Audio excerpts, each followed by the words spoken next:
دنیا میں قوموں معاشروں کے جو اجتماعی جرم ہوتے ہیں،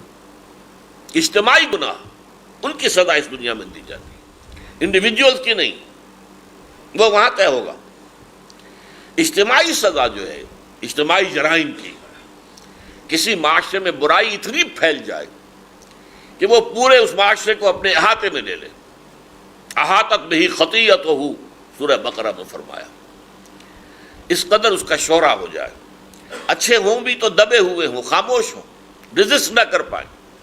راستہ نہ روک پائیں، بلکہ ہوتے ہوتے اس درجے خوگر ہو جائیں کہ ان کے اندر حمیت بھی پیدا نہ ہو، وہ نہیں عن المنکر کے لیے کوئی آمادگی پیدا نہ ہو۔ بہرحال ایسے معاشروں پر، ایسی قوموں پر پھر ہلاکت اور بربادی جو آتی ہے وہ اجتماعی ہوتی ہے۔ یہ جو عوامی یا مجموعی عذاب آتے ہیں، ان کا ایک قانون یہ ہے کہ اس میں گیہوں کے ساتھ گھن بھی پس جاتا ہے۔ وَاتَّقُوا فِتْنَةً لَا تُصِيبَنَّ الَّذِينَ ظَلَمُوا مِنكُمْ خَاصَّةً، ڈرو اس عذاب سے جو تم میں سے صرف بروں کو اپنی لپیٹ میں نہیں لے گا، بدکار ہی لپیٹ میں نہیں آئیں گے،